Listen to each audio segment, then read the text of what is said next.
রাস্তার ইফটিজিংকারীকে বাসায় নিয়ে এসে কঠিন শিক্ষা দিল এই আপু। ইফটিজিংকারী কল্পনা করতে পারেনি তার সাথে এমন একটি ঘটনা ঘটবে। দেখেন, আপু তাকে বলতেছে যে, "কি মনে করেছিস? তোর সাথে আমি প্রেম করেছি, তোকে বাসায় ডেকে নিয়ে এসেছি আদর আপ্যায়ন করার জন্য? মোটেও না। তোকে আমি বাসায় নিয়ে এসেছি তোকে শিক্ষা দেওয়ার জন্য।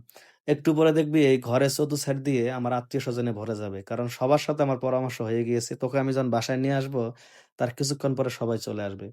কারণ আমি জানি তোর মতো টাউট, বাটপার, তোর মতো চিটার, তোর মতো ইফটিজিংকারী এরা এখানে যদি লোকজন দেখে তুই কখনোই আসতি না। এইজন্য আমি সবাইকে সরিয়ে রেখেছি এবং বাড়িটাও ফাঁকা করেছি শুধু তোর কারণে।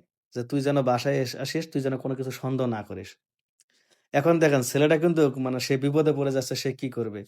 এদের মতো ইভটিজিংকারী কিন্তু রাস্তাঘাটে সব জায়গায় আছে দেখবেন অনেক অসহায় মা-বোনদেরকে ডিস্টার্ব করে। এইজন্য বলি প্লিজ এই ধরনের কুলাঙ্গার যারা আছে ডিস্টার্ব করে এদেরকে শিক্ষা দেওয়ার জন্য হলেও এই ভিডিওটা আপনারা শেয়ার দিবেন।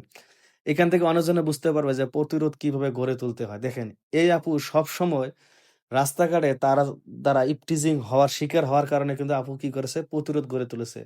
রাস্তাঘাটে প্রতিরোধ গড়ে তোলেনি এইজন্যে কারণ দেখা যায় যে পাবলিক প্লেসে অনেক কিছু হতে পারে। এইজন্য আপু কি করেছে সুন্দরভাবে তার সাথে প্রেমের অভিনয় করে তাকে বাসায় নিয়ে এসেছে।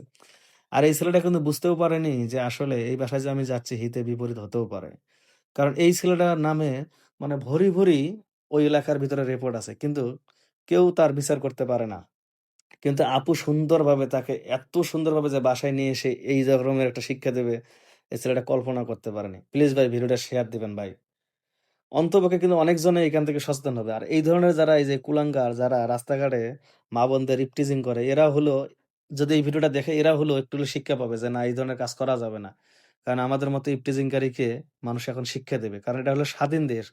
সবাই স্বাধীন দেশে স্বাধীনভাবে জীবনযাপন করতে চায়। কেউ চায় না কারো মা-বোনকে কেউ ইভটিজিং করুক। এখন কিন্তু ভাই রহরহ শোনা যাচ্ছে। এই ব্রিজের উপরে ওই নদীর ঘাটে মেয়েদেরকে ইভটিজিং করে। কেন ভাই? এই ইভটিজিং এ আমরা যদি প্রতিরোধ গড়ে না তুলতে পারি, তাহলে কিন্তু আমাদের দেশে একসময় দেখা যায় যে, আমরা অন্যজনকার মা-বোনকে ইভটিজিং করতেছি, আমরা চেয়ে, চেয়ে দেখতেছি, আমরা প্রতিরোধ করতেছি না।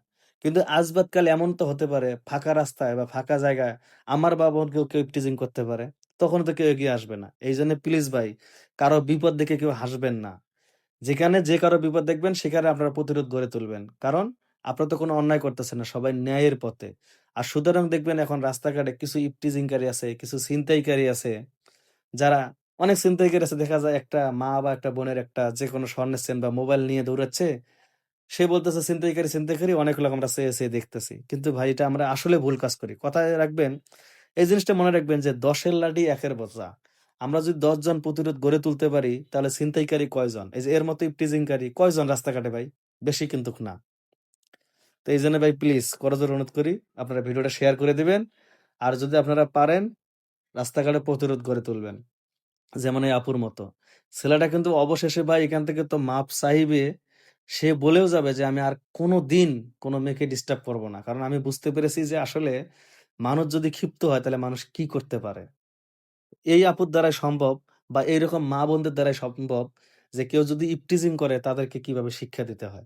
দেখেন, ছেলেটা কিন্তু এক প্রকারে ভাই মাফই চাইবে। দেন হাত জোড় করে মাপ চাইবে যে, "আমার অনেক বড় ভুল হইছে। আমি আর কোনদিন ডিস্টার্ব করব না। প্লিজ শুধু তুমি না, যতজন আছে সবাইকে আমি আমার মায়ের চোখে, আমার বোনের চোখে দেখব। বোন প্লিজ তুমি আমাকে ছেড়ে দাও। আর তোমার যে ভাই ব্রাদার আছে সবাইকে একটু সরে দাও। আমি যাই। আমি শিক্ষা পেয়েছি। আমি আর কোনদিন কাউকে ডিস্টার্ব করব না।" তো এইভাবেও কিন্তু ভাই মানুষকে এনে শিক্ষা দেওয়া যায়। দেখেন এই আপু যা করেছে, এটা কিন্তু আপু সত্যিই প্রশংসার দাবিদার। যে তাকে মিষ্টি, মিষ্টি প্রেমের জালে ফাঁসিয়ে বাসায় নিয়ে এসেছে। আপুকে সেলুট। এরকম মা-বোন যারা প্রতিরোধ গড়ে তুলতে পারে রাস্তাঘাটে তাদেরকে সত্যি সেলুট। প্লিজ ভাই, প্লিজ আমি আবারও অনুরোধ করতেছি ভিডিওটা শেয়ার করে দিবেন। যদি এখানে ভুল ত্রুটি হয় ক্ষমার দৃষ্টিতে দেখবেন। কিন্তু এই ধরনের কুলাঙ্গার যেখানে পাবেন সেখানে আপনারা তাকে শিক্ষা দিবেন। তাহলে আর রাস্তাঘাটে কেউ কাউকে ইভটিজিং করার সাহস পাবে না। দেখেন এখন ছেলেটা কিন্তু মাপ চাইতেছে আর আপু বলতেছে, "ঠিক আছে আয় আমি তোরে নিজেই বাসা থেকে বের করে দেই।" বুঝতে পারছেন?